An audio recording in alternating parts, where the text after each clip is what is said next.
Değerli izleyenler, birlikteliğimiz devam ediyor ve bu sabah stüdyo konuğumuz sabah saatlerinde ifade ettiğim gibi Cumhuriyetçi Türk Partisi Gazi Mausa milletvekili. Aslında bu Gazi Mausa Girne Lefkoşa'yı artık kaldırmamız lazım. Seçim ve halk oylaması yasası değişti biliyorsunuz. Bundan sonra bir çarşaf liste gelecek önümüze. Onunla ilgili daha da bilgilendirme gerekecek sanıyorum ki toplumu. Seçim dönemi yaklaştıkça.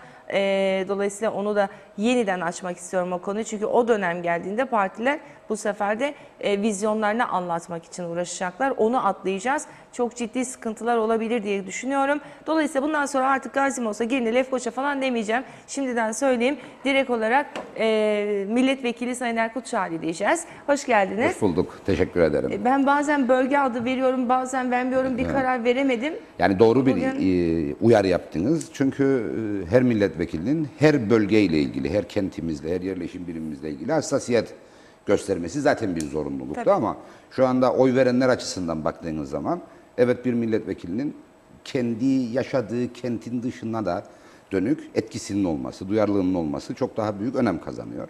En azından siyasi tercihler yapılırken bu özelliğin dikkate alınacağını düşünüyorum. O yüzden uyarınız yerindedir. Milletvekili demek daha doğru olacak. Daha doğru olacak. Öyle zannediyorum ki gelen postalardan görebildiğim kadarıyla da bu duyarlılık gelişmekte. Evet. Yani hitap olarak, adres bilgisi olarak Gazi Mausa milletvekili değil de işte milletvekili gönderileri çok daha fazla olmaya başladı. Bu uyarılarla öyle zannediyorum ki bu kavram daha da yerleşecek. Evet, birkaç tane çünkü mesajımız var. Birkaç gündür atıyor izleyicilerimiz. Evet. Aman Çiğdem Hanım işte niye böyle diyorsunuz falan diye sanki söyleyen tek benmişim gibi. Evet, evet. Yani bizim seçildiğimiz yer itibariyle elbette bölge aidiyetimiz devam ediyor. Evet. Eski sisteme bağlı olarak ama yeni sisteme de seçmeni hazırlamak, bu konuda uyarıcı olmak en doğrusudur. Bu da en büyük görev tabii ki sizlere düşecek. Konu buradan açılmışken yeterince anlatıldı mı acaba Sayın Şahidi bu seçim ve halk oylaması yasasında yapılan değişiklik? Yani bu konuda çok yoğun bir tartışma dönemi geçirdik. Pek farklı görüşün birbirine entegre edilmesi, amalgame edilmesiyle bir sonuca ulaştık. Ben çok kısaca şunu özet olarak söylemek istiyorum.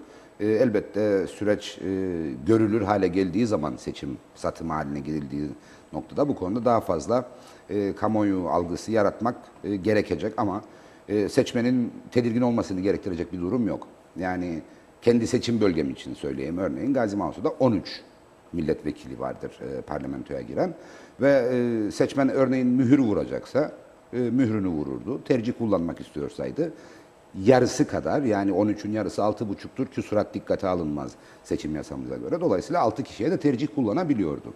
Veya karma oy kullanmak isteyen seçmen 6 ile 13 arasında farklı partilerden, en az 2 partiden olmak üzere adaya oy verebiliyordu. Yeni sistemde bölgelerin kontenjan sayılarını hesaba katmıyoruz. Bu kontenjan 50'ye çıkmış oluyor. Ama neyi dikkate alıyoruz? Yine de bölgelerin kontenjan sayıları kadar oyun kullanılmış olması, karma oy kullanacak seçmen açısından örneğin. Yani ne demek istiyorum? 50 milletvekili vardır.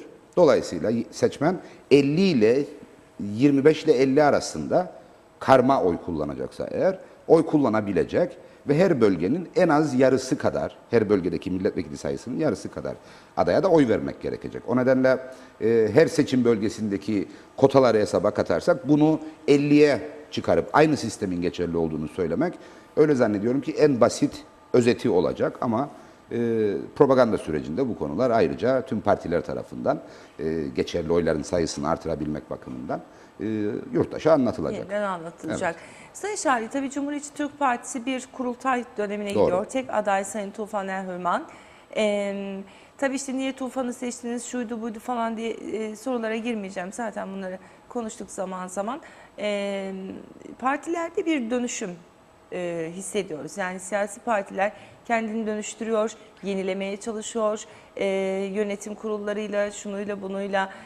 Önümüzde nasıl bir süreç var? Bir erken seçim söz konusu olabilir mi acaba şeyden sonra, hani kurultaylar tamamlandıktan sonra? Çünkü Cumhuriyetçi Türk Partisi'nin son dönemlerde bir pres yaptığını hissediyoruz, gözlemliyoruz. Nasıl görüyorsunuz Alpos? Tabii kendi partim açısından öncelikle söyleyeyim. Olağan kurultay süreci içerisindeyiz. Kurultay prosedürleri teker teker yerine getiriliyor ve 13 Kasım'da büyük kurultayımıza doğru yol alıyoruz. Şu anda ilçe kongrelerimizin tamamı yapıldı. Kongrelerimizin sonucunda oluşan yeni yönetim kurulları görev bölümlerini yaptı. Ve parti meclisi seçimi, genel başkan seçimi, disiplin organının seçimiyle sonuçlanacak bir sürecin içerisindeyiz. Şu anda adaylık süreçleri son buldu. Genel başkan adaylığı için Sayın Tufan Erhürman tek aday olarak başvurdu. Parti meclisi için 106 aday başvuruda bulundu. Bunların 75 tanesi seçilmiş olacak. Biz 22 Mayıs'ta bu yeniden yapılanma sürecimizin başlangıcını yapmıştık aslında ve tüzüğümüzü değiştirmiştik. Ve yeni tüzüğümüze göre üyelik yükümlülüklerini yerine getiren tüm üyelerimiz parti organlarının oluşmasını sağlayacak. Yani delege sistemini ortadan kaldırdık ve partiye karşı yükümlülüklerini yerine getirmiş tüm üyelerimiz oy kullanma hakkına sahip olacaklar ve parti merkez örgütü dahil olmak üzere tüm yönetim organlarının seçimini gerçekleştirme hakkını elde etmiş olacaktı. Kongreler de bu çerçevede yapıldı. Bu yeniden yapılanma süreci illaki seçime yönelik bir durum değildir. Bu doğallığında akan bir süreçtir ama siyasi partiler açısından seçime her zaman için hazırlıklı olmak elzemdir. Üstelik ülkemizde 39 yılda 40 yılda 39 hükümetin görev başına geldiğini hesaba katarsanız siyasi anlamda istikrarın henüz yakalanmamış olduğunu da net olarak söyleyebiliriz. Dolayısıyla siyaseten bu dalgalı seyir elbette seçimin her an olabileceği ihtimalini canlı tutuyor. Dahası ben hep söylerim dar tabanlı çok parçalı bir azınlık hükümeti bugün ülkeyi yönetiyor. Dolayısıyla bu 27 sayısı çok kırılgan bir sayıdır parlamento çoğunluğu açısından hükümet için. Ne zaman ortadan kalkacağı, hangi gerekçeyle ortadan kalkacağı hükümet edenler tarafından da bilinir değildir. Dolayısıyla en küçük bir kırılganlıkta örneğin işte bütçe önümüzdeki 2 hafta içerisinde meclise gelmiş olacak. Bütçe görüşmeleri bu anlamda çok ilginç bir dönemdir. Çünkü gerek bakanlıkların, gerekse bakanlıkların icraatlarına bağlı olarak hükümete destek veren milletvekillerinin belli başlı talepleri çok daha canlı hale gelir. Çünkü 15 Aralık itibariyle o bütçenin onaylanmış olması gerekiyor parlamentoda. Bütçenin onaylanmaması bir anlamda hükümet açısından bir güvensizlik oylaması şekline dönüşür. O nedenle her an için hükümetin kırılganlığı gündemimizdedir ve biz herhangi bir dönemde gerçekleşecek seçime hazırlıklı olmak gibi de özel bir çabayla hareket ediyoruz. Takdir edersiniz 2013 yılındaki seçimlerin birinci partisi CTP'ydi. Ancak şu anda ana muhalefet görevini yürütüyor.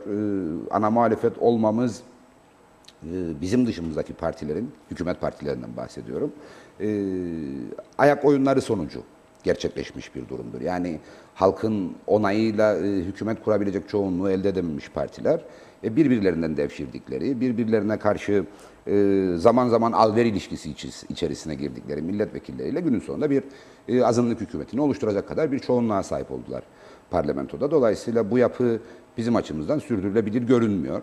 O nedenle hem halk iradesinin yeniden tecellisi hem de halkın demokratik tercihinin hükümete yansıması bakımından sağlıklı bir durum içerisinde değiliz. Dolayısıyla seçim kaçınılmaz gibi görünüyor. Ancak bu tercihiniz midir derseniz, hayır şu an için tercihimiz değildir. Siyasetten bağımsız gerekçelerle tercihimiz değildir. Çünkü Kıbrıs sorununda son derece kritik bir aşamadayız. Ve doğal takvimlerin önemli bir kısmına seçimlerle ilişkilendirilmiş vaziyette. Örneğin 1 Ocak itibariyle yeni seçilen Birleşmiş Milletler Genel Sekreteri görev başında olacak. Bu Kıbrıs sorununu çok kritik derecede etkileyecek bir gelişme olamayabilir.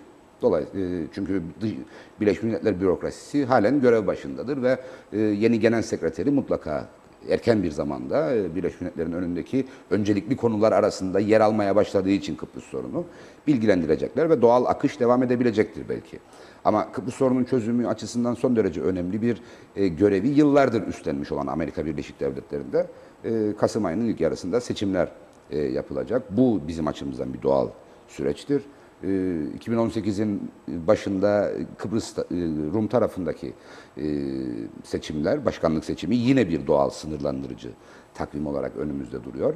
Buna bir de Kuzey Kıbrıs Türk Cumhuriyeti'nde parlamento seçimlerini ilave ederseniz o zaman Kıbrıs sorunu çözülebilir gibi görünse de aslında siyasi heyecanın yükseldiği ortamlarda bu çözüm yine ötelenir. O nedenle şu an için bir erken seçim satımı haline girmek bizim açımızdan bu gerekçelerle tercih değildir. Ancak ülkenin diğer ihtiyaçları bakımından bu hükümetin gereksinimlere yanıt veremeyeceğini de söylemekten kaçınmıyoruz. Sayın Şahin, size en çok ne rahatsız ediyor hükümete baktığınız zaman icraatları bakımından veya icra edemedikleri anlamında da soralım her iki açıdan. Yani en büyük rahatsızlık elbette yasaların uygulanmaması, yasalara aykırı uygulama girişimlerinin sorumsuz bir biçimde ortaya konuluyor oluşu. Nitekim hükümet icraatlarına tarihimizde hiç bu denli yargı müdahalesi söz konusu olmamıştı. Bu müdahale mahkemelerin kabahati gibi gösterilmeye çalışılıyor. Bunu son derece yadırgıyorum ve tuhaf buluyorum. Çünkü mahkemelerimiz o bağımsız kimliği mutlaka korunmalı ve gözetilmeli. O konuda kuşku belirdiği zaman bunu yıkıcı bir eylemle değil, uyarıcı bir duyarlılıkla dile getirmeli. Mahkemelerimiz günün sonunda mevcut yasalara uygun icraati gözeten kurumlardır. Hem devlet kurumları açısından hem bireyler açısından yasalara aykırı davranışların engellenmesi ve gerekmesi halinde cezalandırılmasıyla görevlidir mahkemelerimiz. Şimdi anayasamızla taban tabana zıt uygulamaları siz meclis marifeti olmadan gündeme getirir ve uygulama kararı verirseniz bunun elbette yargıya taşınması doğaldır. Yurttaş menfaatini, devlet menfaatini korumak bakımından. Hükümetin bu noktadaki tavırları kesintisiz bir biçimde devam ediyor. Hükümetin azınlık hükümeti olması aslında bir miktar bunu tahrik ediyor. Çünkü kendi ajandalarında bulunan hedeflere ulaşabilmek bakımından parlamentoyu gerektiği gibi çalıştıramayacaklarından kuşkuları vardır. Bu çok görünür bir şeydir. Dolayısıyla yasa gücünde kararnamelerle bu işi aşmak gibi bir yöntemle hareket etmeye çalışıyorlar. Aslında hükümetin ajandasında seçim vardır. Yani Türkiye Cumhuriyeti ile imzaladıkları ekonomik protokol çerçevesinde belli bir mali rahatlama söz konusu oldu ki bu da Kıbrıs Türk halkının geleceğinden eksilten bir durumdur. Çünkü bu mali rahatlama o protokol gereği koşulları olan ödeneklerden oluşuyor. O koşulların yerine gelmediği hallerde siz mali olarak rahatlarsınız belki ama o koşulları yerine getirmeniz gerektiği noktalarda onlar için elde etmeniz gereken kaynaktan mahrum kalma ihtimali gündeme gelir. Örnek kuraklık ödemeleri dün itibariyle gerçekleşti. 50 milyonluk bir ödeneğin 25 milyonluk kısmı muhataplarına ödendi. Kuraklıktan zarar gören çiftçilere, tarım kesimine ödendi. Ancak o 50 milyonluk ayrılan bütçe tarım alanında gerçekleştirilecek reformlar için ayrılan ödeneklerden sağlandı. Dolayısıyla Türkiye Cumhuriyeti'nin bir hibesi olarak buraya gelmiş veya farklı bir fondan buraya aktarılmış bir kaynak değildir. O nedenle tarım alanında gerçekleştirmek zorunda olduğumuz yani protokolde var olduğu için değil, ihtiyaç duyduğumuz için gerçekleştirmek zorunda olduğumuz reformları gerçekleştirdiğimiz zaman o reformların gereksinim duyduğu kaynaktan yoksun kalacağız. Bu da girilen yeni dönemin veya oluşturulan yeni düzenin, o reform sonrası düzenin finansmanı bakımından büyük sorun olarak karşımızda duracak ve elde ettiğimiz olumlu sonuçların daha uzun sürede bizleri etkilemesi, bizlere yansıması gündeme gelmiş olacak. Bu son derece rahatsız edici bir durumdur. Geçtiğimiz gün yanılmıyorsam Ticaret Odası'nın bir değerlendirmesi vardı. Ekonomik protokolün imzalanmasından bugüne kadar geçen süreçte alınmış olması gereken tedbirler, verilmiş olması gereken kararlarla ilgili. Onların değerlendirmesine göre yanılmıyorsam 16 konuda olumlu, 16 konuda olumsuz, bir konuda olumlu bir durum var. Benim şahsi değerlendirmeme göre 17'de sıfır çekti hükümet bu süreçte. 17 konuda adım atmış olması gerekiyordu bugüne kadar. Bana göre hiçbirinde gereken adımları atamamıştır.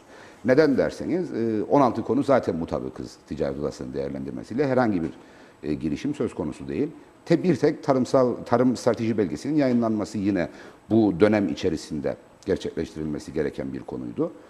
Tarım master planı hazırlanmadan master planın uygulama esaslarını içeren strateji belgesinin açıklanmış olması, yayınlanmış olması bir silsile arızasıdır. Dolayısıyla o strateji belgesi aslında geçerli bir evrak olarak, muteber bir evrak olarak kabul edilmemeli. O nedenle ben onu da yok hükmünde sayıyorum. Çünkü master plan ilgili tüm çevrelerin katılımıyla oluşturulacak ve bir vizyon ifadesi olarak gündeme getirilecek.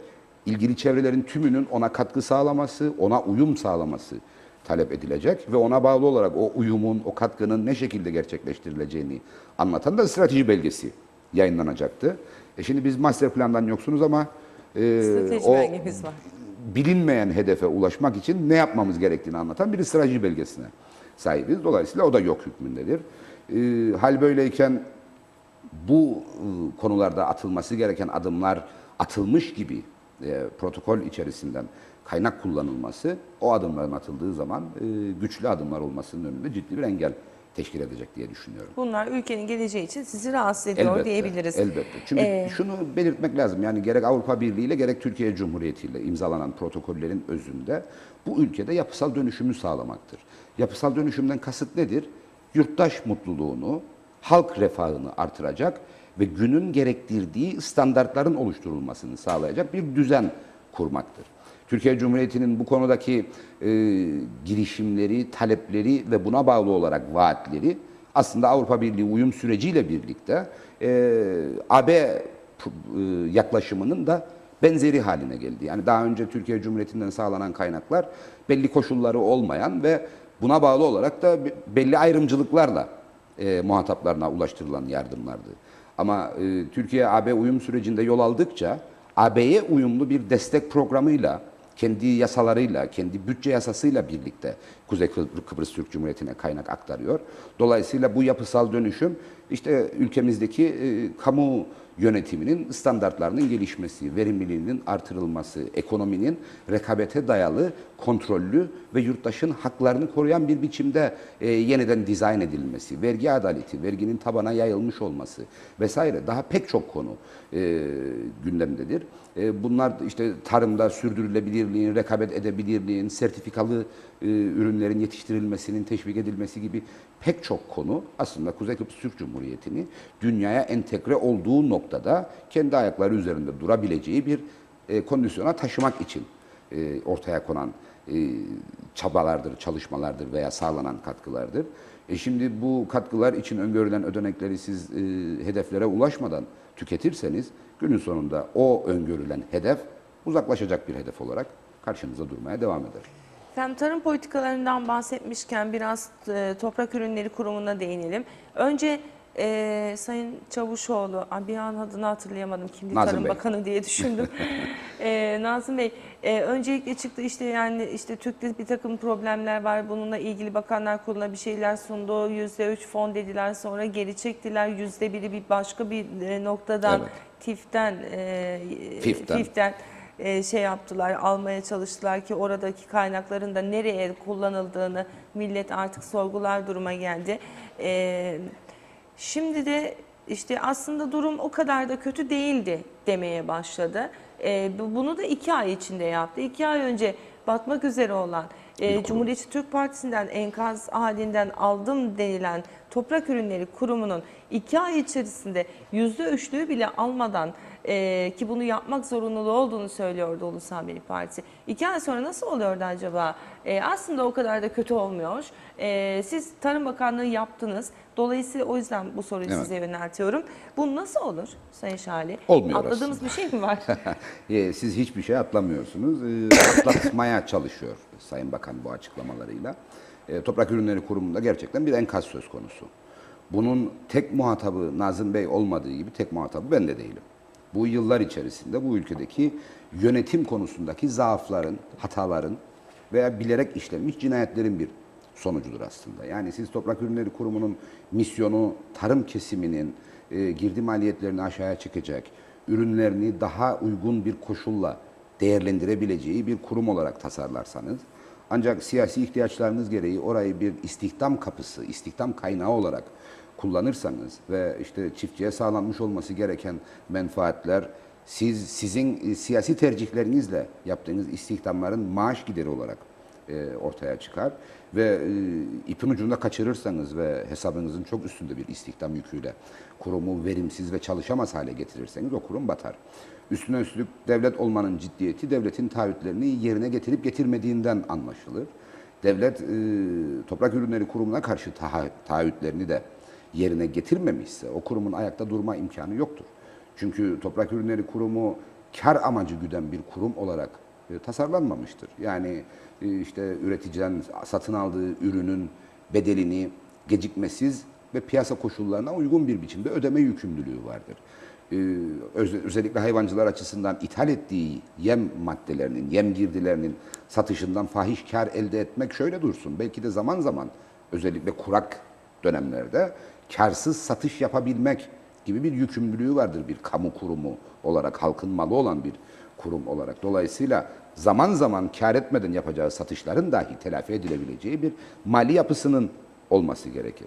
Şimdi 3 örnek vereceğim size. Bu 3 örnek Toprak Ürünleri Kurumu'nun nasıl bu hale geldiğinin somut göstergesi olacak aslında. Birinci örnek şu. Geçtiğimiz hafta bütçesi görüşülürken meclisteki konuşmamda da ifade etmiştim. Toprak Ürünleri Kurumu 1992 ile 1998 yılları arasında üreticiden aldığı ürünlerin bedelini ödemek üzere banka kredisi kullandı. Yani ürünü satın aldı, kullandığı krediyle ödemesini hemen gerçekleştirdi. Süreç içerisinde o ürün satıldıkça aldığı parayla da o aldığı borcu ödedi, bankalara olan borcu ödedi. Kooperatif Merkez Bankası'ndan yaptığı borçlanmalarının faizlerine Bakanlar Kurulu kararıyla devlet ortak olduğu, yükümlülük üstlendi ve dedi ki Toprak Ürünleri Kurumu'nun yaptığı borçlanmaların faizlerini Bakanlar Kurulu olarak biz ödemeyi taahhüt ediyoruz. Ve bunu da karar altına aldı. 92-98 yıllar arasında kurum yaptığı tüm borçlanmaların ana parasını ödedi. Ancak hükümet ödemesi gereken faizleri ödemedi. Ve yıllar içerisinde bugün itibarıyla bu ödenmemiş faiz giderleri 120 milyon dolar olarak Toprak Ürünleri Kurumu'nun bilançosunda yer almaktadır. 120 milyon doların bugünkü karşılığı yaklaşık olarak 400-450 milyon gibi bir paradır. Ve bu borç Toprak Ürünleri Kurumu'nun hiçbir biçimde finansmana erişim şansını ortada bırakmamaktadır. Yani düşününüz siz yanılmıyorsam 3 milyon gibi bir veya hatta 280 bin gibi unuttum özür dilerim bir sermayesi söz konusu olan bir kurum bu sermayenin kat be kat üzerinde bir borç yüküyle hareket etmeye çalışıyor. Benim bakan olduğum dönemde karşılaştığım en büyük sıkıntı buydu. Çünkü 2014 yılı ürünü Toprak Ürünleri Kurumu tarafından teslim alınmış. Buna karşılık yapılması gereken ödeme maalesef ürün henüz satılmadığı için ve parası da tahsil edilemediği için ödenmemişti. Kredi bulmak mümkün değildi böylesi bir bilançoyla. Dolayısıyla tam bir kilitlenme söz konusuydu ve bunu aşmak için akıl almaz yollar denedik. Hatta 13. maaşlarla ilgili çok küçük bir kısmın ertelenmiş olarak ödenmesini teklif ettik. Neden? Sırf işte yılbaşı geçilirken tarım kesimine de bir miktar ödeme yapabilmiş olalım verdikleri ürünün karşılığı olarak. O küçük ertelenmiş ödeme sanki bir maaş kesintisi, sanki bir el koyma gibi yorumlandı ve nitekim bir linç operasyonu gelişti. Bunu makul karşılarım. İnsanların gelirlerine el uzatmak devlet açısından intihar sebebidir. O yüzden bunu anlayışla karşılarım ama toplumsal dayanışmaya ne kadar hazır olduğumuzun görülmesi bakımından da o olayı bir turnusol kağıdı olarak değerlendirdim. Çünkü göç yasasıyla istihdam edilenler hariç farklı baremlerdekilere işte 20 ile 130 lira arasında eksik ödeme ve daha sonra tamamlanmak üzere eksik ödeme gibi bir teklifti üzerinde tartıştığımız ancak bu kabul görmedi. Çok ciddi bir reaksiyonla karşılandı. Günün sonunda o olmadı. Ancak bu borç yükü yani devletin Toprak Ürünleri Kurumu'na yapmış olması gereken faiz ödemesinin yapılmamış olması Toprak Ürünleri Kurumu'nun hiçbir biçimde borçlanamaması anlamına geliyor. İkincisi Toprak Mahsulleri Ofisi'nden 2008 yılında alınmış olan yine kurak bir sezondu alınmış olan ürünün bedelinin ödenmemiş olması ve yine kurumun bilançosunda borç olarak durması. 2008 yılında dönemin bakanı Önder Senaroğlu bu alımı gerçekleştirmiş ve 10 milyon dolarlık bir borç yaratmıştı. Şimdi 2008'in Ekim ayında aldığınız ürünü siz üreticiye satarsınız. Toprak Ürünleri Kurumu 3 aylık vade uygular satışta. Dolayısıyla Ekim'de ambarlara girmeye başlayan ürünün ilk satışından elde edilecek gelir aslında Ocak ayında realize olur. 3 aylık vadeyle satıldığını düşündüğünüzde ve aylık olarak 10 bin ton gibidir toprak ürünlerinin maksimum satış rakamı.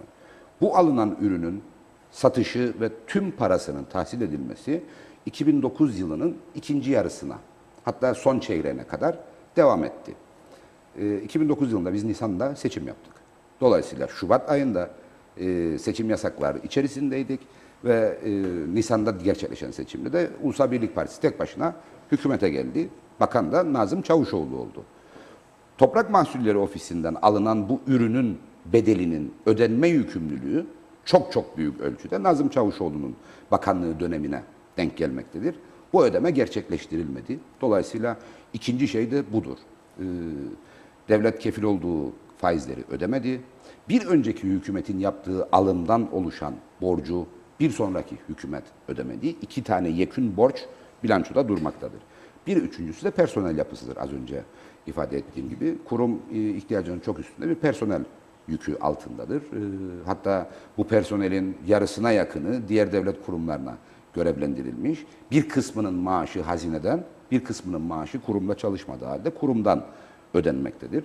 Dolayısıyla giderleri çok, gelir yaratma şansı da olmayan bir kurumdur Toprak Ürünleri Kurumu. Ve Nazım Bey işte son 5 aylık görev süresinde bu konuda herhangi bir değişikliğe henüz imza atabilmiş değildir.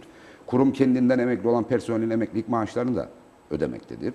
Dolayısıyla bu konuda alınması gereken en acil tedbir devletin kefil olduğu faiz yükünün devlet tarafından üstlenilmesi ve kurumun bilançosundan çıkarılması. 2, fazla personelle ilgili maaş ve yükümlülük, sosyal menfaatlerin ödenmesi konusunun devlet tarafından üstlenilmesi. Çünkü fazla personel devlette çalışmaktadır. Emekli personelin belediyelerde yapılmış bir uygulama olduğu için söylüyorum. Emekli personelin hazineden maaşlarının ödenmesi yoluna gidilerek kurumun bir miktar rahatlaması ve kredi bulma ihtimalinin, finansa erişim ihtimalinin yaratılması lazımdır. Bu olmadığı süreçte işte son yaptıkları ithalatın bedelini ödemek üzere yine olmayacağını bildikleri halde kredi arayışı içine girdiler. Ulusal Birlik Partisi'nin tek başına hükümet olduğu dönemde geçirmiş olduğu ve bizim de destek verdiğimiz bir yasa vardır. Kamu finansmanı ve borç yönetim yasası. Bu yasa der ki işte kurumlar bilançolarının belli bir bütçelerinin düzeltiyorum, belli bir noktasının üzerinde yükümlülük altında bulundukları takdirde yeni borçlanma yapamazlar. Bu hem kurumları hem bankaları koruyan bir yasa düzenlemesidir. O yasa orada durduğu sürece Toprak Ürünleri Kurumu borçlanma yapamaz.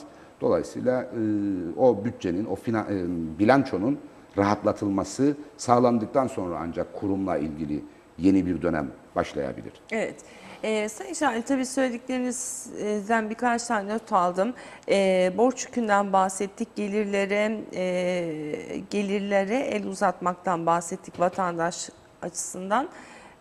Yalnız borçlanma komitesi TÜK ve SÜTE'nin borçlanmasına onay vermemesine rağmen bu kadar borç nasıl birikebilir? İşte bu yasa oluncaya Yani o kadar. bakanlar kurulu Evet, düşürdü yani falan ama yanılmıyorsam neticede... kamu finansmanı ve borç yönetim yasası 2012 yılında çıkarılmıştı. 2012 yılı öncesindedir zaten esas borç yükü ve borç kabarması.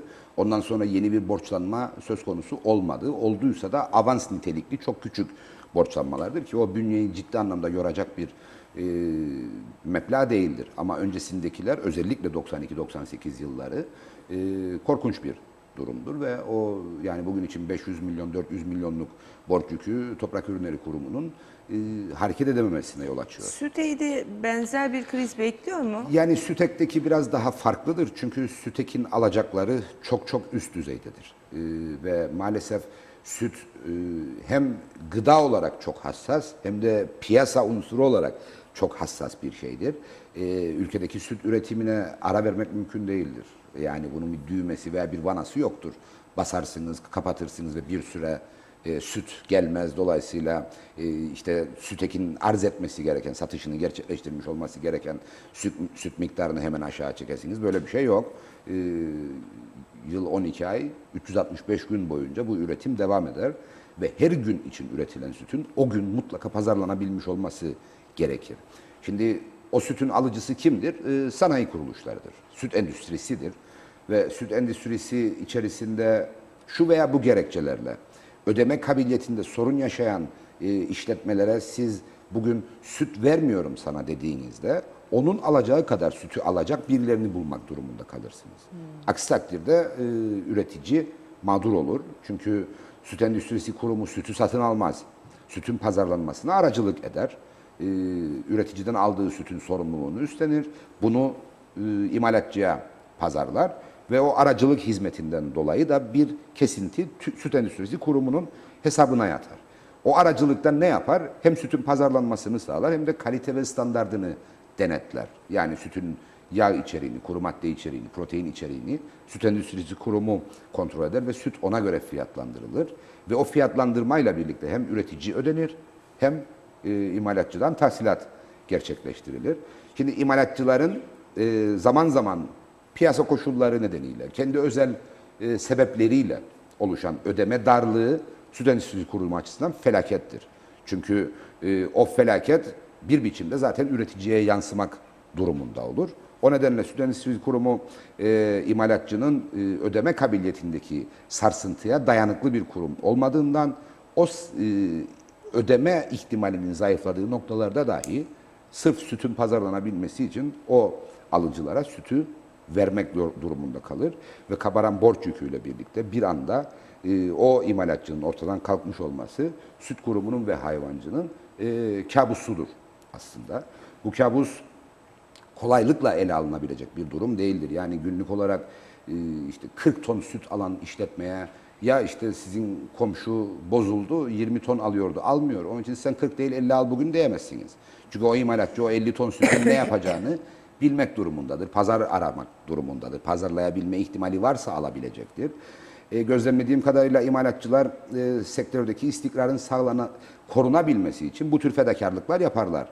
Bazıları fazlasıyla fedakar davranır ve ödeme kondisyonunda herhangi bir sıkıntı yokken maalesef o kondisyon kaybını yaşar. Bazıları fırsatçı yaklaşır bu konuya. Çünkü özellikle borsada süt fazlası fiyat bulurken işte pazarlama ihtimalinin zayıf olduğu noktalarda borsa fiyatı aşağılara düşer.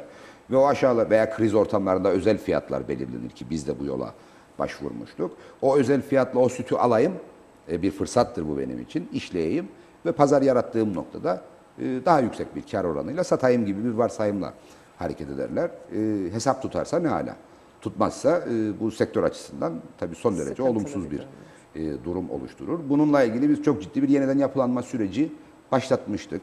Burada hem süt ürünleri imalatçılarını, SÜİP'i hem de SÜTEK çalışanlarını ve Hayvancılar Birliği'ni özel olarak kutlamak isterim. Çünkü çok yapıcı bir işbirliği ki zaman zaman çatışan unsurlardır bunlar. Hepsi SÜTEK Yönetim Kurulu'nda yer alırlar ama zaman zaman çıkar çelişkisi yaşadıkları için çatışan unsurlardır da. Ama fedakarca hem işte süt üreticilerinin, hayvancıların lisanslandırılması ve sertifikalanması, hem imalatçıların lisanslandırılması ve o lisanslara bağlı olarak belli başlı taahhütler altına girmeleri konusunda ve SÜTEK'in misyonunun tamamen denetim olacak şekilde yeniden yapılanması konusunda çok fedakar çabaları söz konusu olmuştu bizlerin yönlendirmesiyle. Görebildiğim kadarıyla bir süt çalıştayı yapıldı ama bu konuda bizden sonra somut bir adım henüz atılmadı. Çünkü mevsimsel olarak da rahat bir dönemdeyiz. Yani süt miktarının hayvanların kondisyonundan kaynaklanan gerekçelerle azaldığı bir noktadayız. Dolayısıyla bir süt baskısı yaşanmıyor şu anda ama bu geçici bir durumdur. Yılbaşı itibariyle yeniden hayvanların laktasyonunun artacağı, dolayısıyla piyasadaki süt miktarının çok daha artacağı ki yıllık olarak yaklaşık %10'luk bir artıştır öngörülen artış süt miktarında. Buna bağlı olarak sütün pazarlanmasında sorunlar yaşanacağını öngörmek gerekir. O nedenle bu yeniden yapılandırma sürecinin piyasayı düzenleyici faaliyetlerin bir an önce tamamlanmasına ihtiyacımız vardır. O olmazsa üzülerek söylüyorum, Sayın Bakan'ın yeni arabası yakında süt banyosu yapacak. Yeni arabayı kullanabiliyorlar mıydı? Onda ilgili Bilebildiğim anlamı kadarıyla var. yeni arabalar peyderpey geliyor. Dolayısıyla Sayın Tarım Bakanı'nın henüz eski arabası ama elbette onun da bir Gelen arabası olacak. korkacak da kullanmayacak arabayı. Efendim, Yani buyurun. o konu tabii maalesef çok kamu vicdanını rahatsız eden bir konu ama maalesef hükümetin tipik özelliğinden bir tanesi ben yaparım olur. Yani boyunu aşan bir cesaretle hareket ediyorlar. Tabii vatandaş buna tepkisiz kalmaz. Tabii istersen Porsche de alırdım dedi Sayın Serdar Denktaş. Yani Serdar Bey tabii bu konuda biraz böyle Yeniçeri cesaretiyle hareket ediyor. Çünkü yani Serdar Bey'i herkes bilir makam arabası kullanmıyor aslında. Yani törensel amaçlar dışında makam arabası kullanan bir siyasetçi değildir. Hakkını vermek lazım. Bu kadar soyunması ve ön plana çıkmış olmasını anlamak mümkün değil. Yani bir iş yaparsınız, öngördüğünüzden çok daha büyük tepki görürsünüz. Üstelik yasaları yine zorlayarak yapılmış bir işlem bu. Ya dersiniz kusura bakmayın böyle düşündük o an, böyle karar verdik.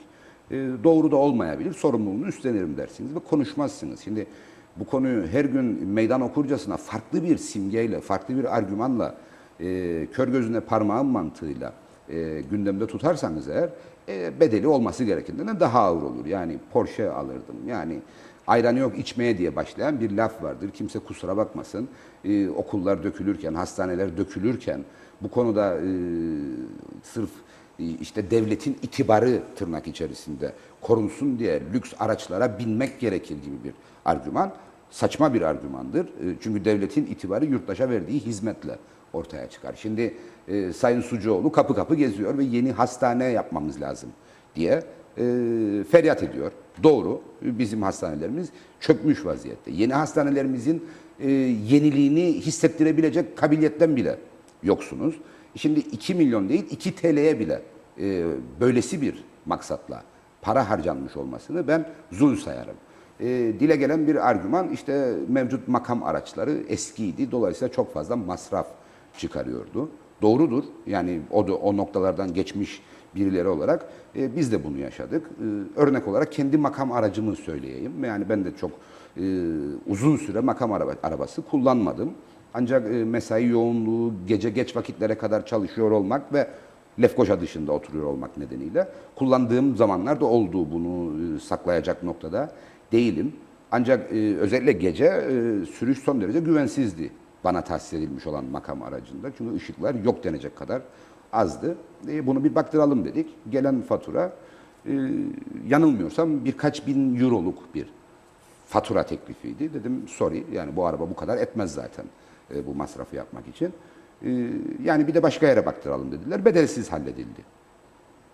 Dolayısıyla evet makam araçlarının masrafları çok yüksektir ama yani devletin eğer varsa bilen birilerine bunu sorması, danışması lazım o arıza giderleriyle.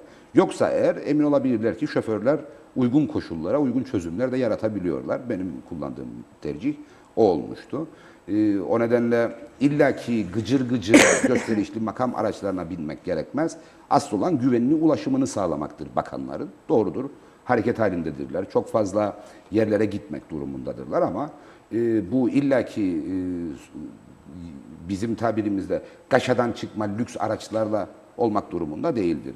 Üstüne üstlük düğün dernek gezerken de bu araçların kullanılıyor olması yani sadece kendilerinin değil devletin itibarından da eksildir. O nedenle devletin itibarını korumak maksadıyla yapılmışsa bu alım en azından devletin işlerinde kullanılsın sadece. Ben yani geçtiğimiz düğün sezonunda birkaç noktada buna tepki gösteren yurttaşlarla tartışmak durumunda kalan bakan da gördüm. Bu ne bakanlığın, bakanlık sıfatının ne de devletin tahammül etmesi gereken bir durum olmamalı. Evet, devam edelim. Bu arada 2-3 tane sorumuz var. Günaydın mesajlarımız var. Onları da isim olarak söyleyelim hemen. Aktaralım. Erkup Bey'e de günaydın demişler. Ahmet Uyar, Ahmet Özdirenli, Günaydın. Hasan Tahtacı ve Abdurrahman Albayrak. Günleriniz aydın olsun, kolay gelsin o sohbetler demişler. Kaan Ceylan yine aynı şekilde bize bir mesaj göndermiş. Bir mesaj da var ki işte Cumhuriyetçi Türk Partisi TC kökenlileri istemiyor mu? Neden her şeyi mahkemeye taşıyor? Sanıyorum muhaciret Sezen affı Hanım. ve yurttaşlıklarla alakalı bir şeydi.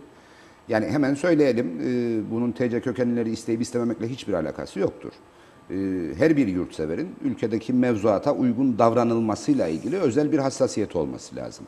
Siz muhaciret affıyla örneğin yasaları çiğniyorsanız hükümet olarak, biz sırf TC kökenlileri istemiyormuşuz gibi bir algı oluşmasın diye buna sessiz kalamayız. Yine sevdiğim bir sözdür, sıçan yürür yol olur. Doğadaki tüm patikalar ilk yürüyenin ardından yürüyenler nedeniyle oluşulur. Dolayısıyla rahmetli Özal'ın ifade ettiği gibi anayasa bir kez delinmekle bir şey olmaz fikri siyasette devleti yok edecek fikirdir. O nedenle hükümet biz muhaciret affıyla ilgili gerçek tutumumuzu eğer yasasını meclise getirirse ortaya koyacağız. Ve eğer muhaciret affıyla ilgili sırf yasal olmadığı için ortaya koyduğumuz yaklaşım Türkiye kökenlileri istemediğimiz şeklinde yorumlanacaksa isteyip istemediğimiz yasalara uygun davranıldığı noktada ortaya çıkacak. Bu ön yargı kasıtlı olarak gelişen ve beslenen bir önyargıdır. Bizim Türkiye Cumhuriyeti ile, Türkiye Cumhuriyeti yurttaşlarıyla ile ve Türkiye kökenli Kuzey Kıbrıs Türk Cumhuriyeti yurttaşları ile en küçük bir sorunumuz yoktur.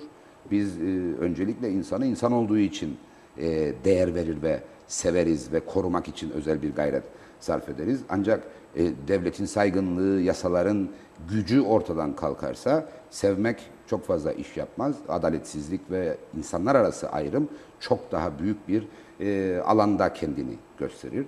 Yine yurttaşlıklarla ilgili bu ülkenin yurttaşlık yasası der ki ülkede 5 yıl yasal biçimde ikamet etmiş herkes yurttaşlığa başvuru hakkına sahiptir. Otomatikman yurttaşlığa alınır demez bu ülkenin yurttaşlık yasası. Ancak Bakanlar Kurulu kararlarında biz görüyoruz ki ve yurttaşlığa alınabilmek için bir yabancı uyruklunun güvenlik soruşturmasının sorunsuz olması gerekir. 2, bulaşıcı hastalıklardan ari olması, bulaşıcı hastalık taşımaması gerekir. Ön koşuldur bunlar. Şimdi eğer hükümet 5 yıl bu ülkede yasal bir biçimde bulunmuş bir yabancı uyrukluyu yurttaşlığa kabul ediyorsa 5 yıl boyunca ortaya konmuş bir tahammül var. Eğer 3 ay daha bekleyemiyorsa güvenlik soruşturmasının dosyasına girmesini ve sağlık raporunun dosyasına girmesini ve kararını güvenlik soruşturması ve sağlık raporu olumlu gelmesi halinde yurttaşlığa alınır diye alıyorsa bu bir cinayettir. Bu yasaya uymamaktır ve yasanın katledilmesi anlamına gelir. O yüzden hiçbir yabancı uyruklunun Türkiye Cumhuriyeti yurttaşı veya diğer uyruklardan olanın bu duruma düşürülmemesi gerekir. Bizim söylemeye çalıştığımız budur. Hükümet eğer bir iş yapacaksa önünde duran yasanın hükümlerini yerine getirmekle yükümlü olduğunu asla unutmamalıdır. Evet, devam edelim. Hayriye Gaygın-Pürtür Gazi Mauso'dan mesajımız. Günaydınlar Diyalog TV'ye Çiğdem Aydın ve Sayın Vekilimiz. Vekilimize bir sorun var demiş. Adaya ikinci temelli yerleşimim olan 2008'den itibaren tam 10 hükümet gördüm. Önceki yılları saymıyorum. Tüm partiler dönüşümlü olarak koltukları birbirlerine devrettiler. Fakat hükümetleri kuranların hepsi göreve gelmeden önce harika konuşmalar ve vaatler sunuyorlar halka. İcraata baktığımda halkın gerçekten refahı ve devletin gelişmesi için tek bir şey yapmış hükümet görmüyorum. O yüzden merak ediyorum. Yeni hükümetle ne değişecek? İyi yayınlar. Yeni hükümet eğer görev başındaki hükümetse Hayriye Hanım'ı üzmek istemem ama hiçbir şey değişmeyecek. Çünkü bu hükümet az önce de söylediğim gerekçelerle iş yapma niyetiyle hareket eden bir hükümet değildir. Geçici mutluluklar yaratarak siyasi avantaj elde etmeye çalışan bir hükümettir. Parlamento sayısı yetmediği için bunu söylemiyorum. Niyet gözlemlemediğim için bunu söylüyorum. Örneğin az önce ifade ettim. Kamu reformu yasası örneğin hem Avrupa Birliği tarafından hem Türkiye Cumhuriyeti tarafından olmazsa olmaz denen bir yasa olarak 2006 yılından beri önümüzde durmaktadır. Acil içerisinde ne var? Onun ivedi olarak İvedi olan yapılması lazım. şudur. Kamuda istihdamın ve kamuda terfi mekanizmasının son derece adil ve şeffaf bir hale dönüştürülmesi var. Bundan daha acil bir şey olabilir mi? Yani her hükümet değişiminde siz 130 tane bürokratı lanetlemek, müşavir olduğu için lanetlemek ve 130 tane yeni bürokratı da avantaya konmuş fırsatçı gibi nitelemek durumunda kalmayı ister misiniz? Onlar içerisinde son derece nitelikli insanlar vardır. Ama onlarla ilgili kararı adil ve şeffaf olmayan bir biçimde biz siyasiler verdiğimiz için o insanlar sürekli lanetlenir. İşte işe gitmeden para alanlar denir. Onları çalıştırmak da devleti idare edenlerin görevidir aslında. Çalıştırma niyetiyle hareket etmedikleri için bu lanetlemeye maalesef siyasiler zaten lanetlenir ama o insanlar da maruz kalıyor. Bu kamu reformu yasası örneğin kamuda istihdam edileceklerin hangi koşullarla istihdam edileceğini çok net olarak ortaya koyar. Peki tabii ki içinde pek çok düzenleme var ama kamuda terfi mekanizmasının da hangi koşullarla ve bir bağımsız organ tarafından ki o da Kamu Hizmeti Komisyonu'dur tarafından hangi koşullarla yerine getirileceğini anlatır. Kamu Hizmeti Komisyonu'nu şu anda bağımsız buluyor musunuz gerçekten? Yani koşulları içerisinde kendine sağlanan alan içerisinde bağımsız olmaya çalışan bir kurum olarak değerlendiriyorum. Ama belirtmek gerekir ki Kamu Hizmeti Komisyonu'ndaki görevlerin yani komisyon üyelerinin bütünü siyasi kararlarla atanmıştır. O nedenle siyasi kararlarla yapılan atamalar atayanın adalet duygusu ölçüsünde adil olur. Örneğin Kamu Hizmeti Komisyonu Başkanı, 3. Cumhurbaşkanı Sayın Eroğlu'nun yanından hiç ayırmadığı, en güvendiği bürokratlarından bir tanesiydi. Geçmişte siyasi faaliyetlerine çok fazla, siyasi irade gerektiren konulardaki müdahalelerine çok fazla tanık olduğumuz bir başkandır. Bunu bugünkü icraatlarıyla ilişkilendirerek söylemiyorum. Sakın öyle anlaşılmasın. Ancak bu bir kuşku sebebi midir? Ve doğallığında verilmiş olan, belki de son derece adil kararların sırf bir hoşnutsuzluk Sorgulanması. yarattığı için istismar edilmesine açık bir kapı bırakıyor mu? Bırakıyor. Ben bundan bahsediyorum. Yani somut olarak işte Kamu Hizmeti Komisyonu şöyle yapıyor, böyle yapıyor, onu yapıyor, onun için böyle konuşuyor değilim. Yapmıyor mu? Yapıyor aslında. Yani biz çok zaman Kamu Hizmeti Komisyonu'nun özellikle sözlü mülakatlarda yanlı irade geliştirdiği iddialarıyla gündemdeki yerini aldığını biliyoruz. Zaman zaman belli başlı kurumlara ayrıcalık sağlandığını, zaman zaman hükümetin istihdam taleplerinin oradaki iradeye göre, hükümetin talepleri doğrultusunda değil, oradaki iradeye göre önceliklendirildiğini de biliyoruz. Örneğin geçmiş Maliye Bakanlarımızdan Zeren Munga'nın çok ciddi feryatları vardı. Yani gümrüklerde çok ciddi bir personel ihtiyacı var ama ben 1,5 yıldır yaptığım talebi maaşı ödeyen makam olduğum halde yerine getirip bu istihdamların gerçekleşmesini sağlayamadım diye feryatları vardı. Dolayısıyla orada bu tür peşin hükümlere yol açmayacak bir yapının oluşmasına elbette ihtiyaç vardır. Ve o yapının vereceği kararların da kamu yönetimimizde adaletin, yükselebilme, kamu çalışanlarının yükselebilme ihtimallerinin neler olduğunun çok daha net görülmesinin sağlanacağı bir düzeni işaret eder. Şimdi kamu görevlileri yasasını bile 2006 yılından beridir, yani 10 yıldır üzerinde çalıştığımız bir yasayı bile ilerletme iradesini ortaya koymuyorsa eğer mevcut hükümet, bu hükümet iş yapma niyetiyle hareket etmiyor. O yüzden Hayriye Hanım'ı üzmek istemem ama bu hükümetten bir şey beklemiyorum. Peki kimden ne bekliyorum? Az önce ifade ettiniz. Yurttaş özellikle son birkaç seçimdir, genel seçimlerde değiştirme iradesini çok net bir biçimde sandığa yansıtıyor. O nedenle bu içinde bulunduğumuz mevcut durumun devamını umanlarla bunu değiştirmek için etkili ama etkisiz gayret içinde olanlar arasında bir fark gözetiyor diye değerlendiriyorum ben. Ve sandık kurulduğu zaman ortaya çıkacak aday profilinde bunu arayacağını da öngörüyorum. Yani bu mevcut statükonun bizi bir yere götürmediği, bizi geriye götürdüğü aslında çok net bir biçimde görülüyor. Yani siyasi popülizmin bizi gelecekten uzaklaştırdığını, güvenli bir toplum yapısından uzaklaştırdığını herkes görüyor. Dolayısıyla siyaseten popülizm yapanla gerçekçi siyaset yapanlar arasında bir ayrım gözetmek gibi bir yaklaşımı olduğunu ben toplumun biliyorum, görüyorum, hissediyorum.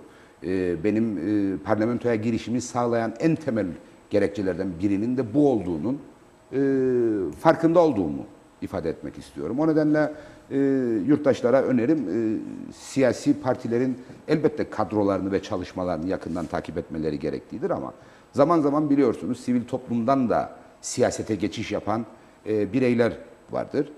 O yüzden kamuya hitap kabiliyetini kazanmış her bireyin teker teker takip edilmesi, değerlendirilmesi, bir süzgeçten geçirilmesi ve günü geldiğinde tercihlerin de ona uygun yapılmasının doğru olacağıdır. Şunun net olarak bilinmesi lazım. İşte siyasetçi vaat edendir. Siyasetçi seçim dönemlerinde gelir, kahvelerde konuşur ve her şeyi verir, mavi boncuk dağıtır. Kimse kusura bakmasın, biz adalet dışında hiçbir şey vaat etmemiştik. Ve o adaleti tesis etmek için de iki ortakla 3 yıllık bir hükümet dönemini geride bıraktık. Maalesef ortaklarımız bizim kadar adalet sağlamaya istekli değildi. Bizim hiç mi hatalarımız olmadı? Bizim de hatalarımız oldu. Zaman zaman ortağımızdan etkilendik. Zaman zaman kendi tercihlerimizde yanıldık ve günün sonunda bu adaleti sağlayamadık. Toplumsal kaynakların bölüşümünde eşitliği sağlayamadığımız zamanlar oldu. O nedenle yapılacak olan değerlendirmenin bütünsel olması ve o bütünsel değerlendirmeye göre bireysel tercihlerin ortaya çıkması gerekir. Çünkü biliyoruz ki toplumsal kaynaklarımız tükendi. O yüzden vaat edilen bireysel unsurların gerçekleşme ihtimali yok denecek kadar azdır. Yani ben işte seçim zamanı gelir ve sizi işe alacağım derim. Bunun hiçbir güvencesi yoktur. Hiçbir güvencesi yoktur. Zaten çünkü insanlar hem artık iş ona yoktur inanıyor mu? hem de o kadar az ihtimaller vardır ki biz tüketmek istiyoruz. Onu da söyleyeyim. Yani hiçbir bireysel inisiyatifin birinin istihdamıyla ilgili iş yapabilir halde olmamasını istiyoruz. Zaten o yüzden kamu reformu diyoruz. işte kurumlardaki istihdamı düzenleyen özel yasalar diyoruz. Bireysel vaatlerin hiçbir geçerliliği yoktur. Hem kaynak çok azdır hem de vicdanen doğru değildir. Çağdaş dünya, çağdaş demokrasiler bunları dışladığı için çağdaşlaşmıştır ve biz de onlara erişmek için uğraşıyoruz. Evet. Efendim süremizin sonuna geldik. Şunu da sormak istiyorum. Kamu reformundan bahsettik. Kuzey Kıbrıs Türk Cumhuriyeti'nin ekonomisinin dönüşmesi noktasında sanıyorum ki herkes hemfikir. Kamuya dayalı bir ekonomik yapımız var. Devletin özel sektöre daima özellikle kredilendirmede rakip konumunda olduğu ve bir takım işte iş dünyasının bu noktada sıkıntılar yaşadığı. Çünkü devlet en iyi müşterinin ise faizler de ona göre Doğru. bazen ufak tefek ayrıcalıklar olsa da yüksek olabiliyor. Bizim devletin varlığı nedir ki her şeye kefil olabiliyor? Ne gösteriyor devlette kefil oluyor? Bazı devlet daireleri kirada. Biz neye nasıl bankadan nasıl kredi çekiyor? Yani böyle bir sorun, nasıl bir ekonomik yapı olması gerekiyor? Cumhuriyetçi Türk Partisi bu dönüşüm sürecinde sonra nasıl bir planlaması var? Çünkü hani sizin de özelde Gazi Manisa Belediyesi'nde Doğru. çok önemli işler yaptığınızı biliyoruz. Sayın Doğru. Oktay Kayak'la birlikte. Ona da hayırlı olsun diyelim yeniden. Dolayısıyla sizin bakış açınızı, teknik bilginizi, öngörülerinizi merak ediyorum. Tabii devlet açısından bu konu 3-4 başlıktır ama yerel yönetim özetleyebilirsek. açısından olduğu kadar kolay değil. Yani yerel yönetimlerde nedir? Bir kere yurttaşı tatmin eden hizmet ürettiğiniz oranda kamu kurumları olarak gelir yaratma ihtimaliniz artar. Yani bunu bir belediyeci gözüyle söylüyorum. Siz yurttaşa nitelikli hizmet ulaştırdığınız noktada yurttaşın size olan güveni gelişir ve ona bağlı olarak da yükümlülüklerini yerine getirir. Ama bu tek başına yeterli değildir. Ülkedeki genel ekonomik durumun da iyi olması gerekir. Çünkü bir başka gerçeğimiz vardır. Kamu kurumları alacaklarını tahsil etme konusunda isteksizdirler. Neden? Bu da siyasi popülizmin bir unsurudur. İşte günü geldiğinde ters düşmemiş olmak için örneğin yerel yönetimler yurttaşlarını, bunda tabii ülkenin ölçeği de önemlidir. Onu da söylemek lazım. Yüz yüze bakar. Dolayısıyla işte o devletin soğuk yüzünü göstermek çok kolay değildir bu kadar küçük bir toplumda, ama her ne isterse olsun az önce ifade ettim, yasalar pazarlıksız uygulanmalıdır. Siz kamu alacaklarını tahsil ederken yargı süreçlerini çalıştırma konusunda çok fazla istekli davranamazsınız maalesef. O nedenle güvene dayalı ilişkinin gelişmesi esastır. Biz Gazi Mausa'da bir başarı hikayemiz vardır. Bunu sağladık. Yani hizmet veremez noktada devraldığımız Gazi Mausa Belediyesi'ni ülkenin en çağdaş belediyesi ve hizmetlerinde süreklilik sağlayan, çeşitlilik sağlayan kurumu haline getirdiğimiz için yurttaşın belediyeye olan güvenini yukarılara taşıdık ve işte %96-97'lere varan bir tahsilat düzeyiyle de devrettik. Şu anda o düzeyin altında olunduğunu da ifade etmek istiyorum. Siyaset yapmak için değil, bir saptama olarak. Şimdi devlet açısından aynı şey geçerlidir. Yani devlet yurttaşına hizmet verirken o hizmetin niteliğini artırdığı oranda yurttaşın güvenini kazanır, yurttaş devlete olan yükümlülüklerini yerine getirir. Ancak genel ekonomik durum kamu kurumlarının tahsilat düzeyinde de son derece önemlidir. Yani ülkede ekonomik olarak kalkınmışlığın arttığı oranda devletin gelirlerinin de artması bir doğal sonuçtur. Çünkü ithalat ona göredir, üretim ona göredir, satış hareketleri, vergi tahsilatı ona göredir. Vergi sistemine dahil olma ona göre yukarılardadır. O nedenle kamu kaynaklarının geliştirilmesi, kamunun kaynak arz etmesiyle mümkün olabilir. Şimdi bizim devletimizin etine budune borçlanma yapıyor. Bizim devletimizin eti budu kalmadı. Dolayısıyla borçlanma falan da yapamıyor. Yapabildiği borçlanmalar devlet olduğu için yapabildiği borçlanmalardır ve evet standart faizlerin üzerinde faiz oranlarıyla değerlendirilmektedir. Buna bir de izolasyonları ilave ederseniz, yani yabancı finans kaynaklarına devletin veya devlet kurumlarının ve hatta ticari işletmelerimizin erişim ihtimalinin olmadığını hesaba katarsanız, ki yabancı finanstan kastım Türkiye Cumhuriyeti'dir de aynı zamanda. Yani Türkiye Cumhuriyeti bankalarından da borçlanma ihtimalimiz yoktur. Veya bu piyasa dengesine göre şube bankalarından bunu yapmak mümkündür. Dolayısıyla bizim finansa erişim ihtimalimiz hem çok pahalıya mal olmakta hem de yok denecek kadar az bulunmaktadır. Böylesi bir ortamda neye ihtiyaç vardır? Böylesi bir ortamda istikrarlı bir piyasa yapısının sağlanmasına ihtiyaç vardır. Bunun yolu nereden geçer diye sorarsanız bunun yolu çözümden geçer aslında. Çünkü çözüm olmadığı sürece siz burada pek çok şey yapabilirsiniz. Yani ekonomiyi kalkındırmak için gelen yardımları doğru değerlendirerek pek çok açılım sağlayabilirsiniz ama günün sonunda o finansa erişim dediğimiz şey var ya, yani borç yiğidin kamçısıdır lafından hareketle düşünülmesini isterim. Siz ucuz finansa erişip onu üretime aktardığınız oranda çok daha büyük bir kalkınma hamlesi içine girebilirsiniz. Şimdi bu ihtimallerden biz yoksun olduğumuz sürece ağzımızla kuş tutsak ortaya koyacağımız performans yaratması gereken sonucu yaratamayacaktır. Dolayısıyla devletin kalkınabilmesinin yolu ülkenin kalkınmasıdır. Yoksa devlet tek başına işte Türkiye Cumhuriyeti'nden elde ettiği kaynaklarla kalkınmış gibi hareket ediyor da olabilir ama günün sonunda bunun tabana yansıması önemlidir. Daha çok istihdam imkanının sağlanması, o istihdam imkanının yarattığı piyasa döngüsünün ekonominin bütününe etki edebiliyor olması temel ihtiyaçtır. Bu olmadığı sürece siz sadece kamuda çalışanların yarattığı ekonomik hareketliliğe dayalı bir kısır döngü içerisine girersiniz aslında. Çünkü piyasadaki her pahalılık günün sonunda hazineden bir kaynağın o pahalılığın telafisi için kamu çalışanlarına aktarılması sonucunu doğurur. O noktada yine işte hazinenin güç kaybı, kamu çalışanı olmayan kesimlere sağlanabilecek desteklerin azalması anlamına gelir. Dolayısıyla tavuk mu yumurtadan, yumurta mı tavuktan döngüsü içerisinde debelenip durursunuz. Halbuki esas olan hem devletin hem de ticari işletmelerin kalkınma gayretiyle hareket edebilmesi ve bu gayretlerin finansmanla desteklenebilmesidir. Bunu sağlamanın koşulu da aslında Kıbrıs sorununun çözümüyle birlikte oluşacak yeni durumun hayatımızın bir parçası haline gelmesidir. Çünkü sadece Avrupa Birliği'nin gerek bölgesel fonlarından gerek yapısal fonlarından yararlanmak bile çok önemli bir şeydir ama dünya finans piyasalarına erişim şansı elde etmek ve çok ucuza, uzun vadeli kredilerle aslında kalkınma sürecinizi ilerletmek çok daha pozitif sonuçlar, çok kısa sürede çok olumlu sonuçlar doğurabilecek bir durum haline gelir. O nedenle Kıbrıs sorununu yakından takip etmek gerekir. Cumhurbaşkanlığının çabalarını ilgiyle izlemek gerekir ve ne olup bittiğini anlamak için güneyden gelen Anastasiadis'i eleştirmek maksatlı söylenen fahiş cümlelerden değil, Cumhurbaşkanı'nın her görüşme sonrası ortaya koyduğu beyanlardan anlamak gerekir diye de bir uyarıda bulunmak istiyorum. Çünkü pek çok konuda maalesef Cumhurbaşkanı'nın ne dediği unutularak veya görmezden gelinerek güneydeki özellikle marjinal unsurların argümanları üzerinden tüm Rumlar böyle düşünüyor gibi bir yaklaşımla hareket ediliyor. Şundan emin olunabilir ki tüm Rumlar elam değildir. Tüm Rumlar Diko'da da değildir.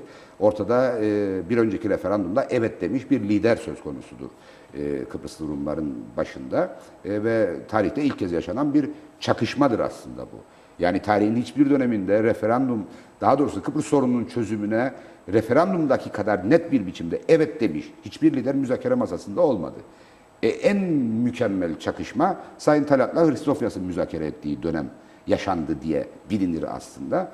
Ama Akşel ve Sayın Hristofyas referandumda hayır kampanyası yürütmüştü. Hayır oyu kullanmıştı. Dolayısıyla DİSİ'nin başkanı olduğu dönemde Sayın Anastasiadis ve Sayın Akıncı bilindiği siyasi hayatının başlangıcından itibaren Kıbrıs sorununun çözümü için mücadele eden Sayın Akıncı ilk kez iki evetçi lider olarak şu anda müzakere ediyorlar.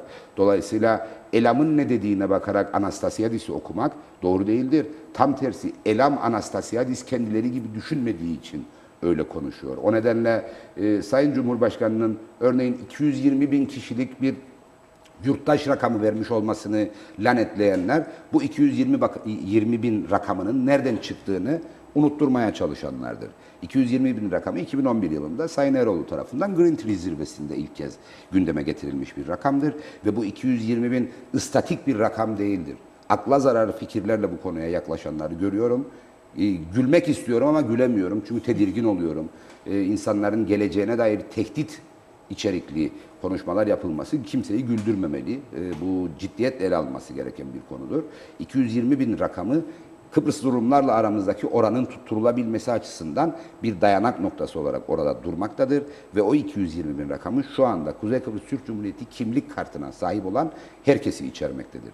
Bu işte bir yıl sonra kimlik kartı alacak olan 10 yaşındaki çocuğun veya bugün doğup da kimlik kartı sahibi olacak olan çocuğun dışlandığı bir rakam değildir. Böyle bir mantık olamaz. Sayın Cumhurbaşkanı çok net olarak ifade ediyor. Bizim evete ihtiyacımız var. Şimdi toplumun bütününü tedirgin edecek bir konuyu Cumhurbaşkanı hem masaya koyacak, dönüp kabul edecek ve üstünden evet talep edecek. O zaman çıldırmış olması lazım. Sayın Cumhurbaşkanı son derece olgun ve çalışkan bir politikacı olarak benim baktığım yerden hiç de çılgın görünmüyor. Üstüne üstlük Türkiye ile birlikte süreci ilerletiyor. Her fırsatta Türkiye ile istişare ediyorlar ve karşılıklı güvenlerini birbirlerine deklare ediyorlar. O yüzden yürütülen müzakere de bu çerçevede ele alınmalı, değerlendirilmeli. Yoksa Güney Kıbrıs'taki marjinal unsurların dediklerine bakarak bu konuyu algılamak, onların dediklerini hem Sayın Anastasiadis'e hem Sayın Akıncı'ya mal ederek süreci takip etmek doğru değildir ve maksatlıdır diyelim. Maksatlı olur.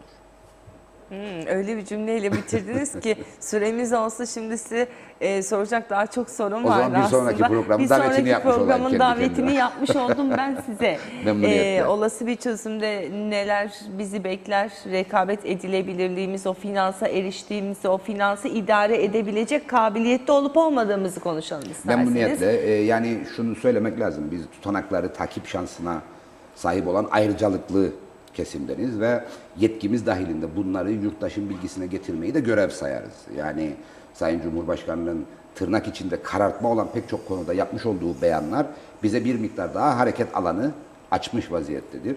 Özellikle AB ve ekonomi konularında %100'e yakındır mutabakat ve bu konuda Kıbrıs Türk halkını koruyacak, en erken zamanda önce Kıbrıslı Rumlar seviyesine sonra da AB ortalamasına erişmek üzere birlikte çalışılabilecek pek çok tedbir müzakerelerde uzlaşılmış vaziyettedir. Onları da bir sonraki sefere belki. Peki çok teşekkürler. Ben teşekkür ederim. Değerli izleyenler, bugün için de birlikteliğimizi burada noktalıyoruz. Yeniden sizinle pazartesi günü yeni bir güne başlamak adına burada olacağız. Görüşmek üzere, hoşçakalın.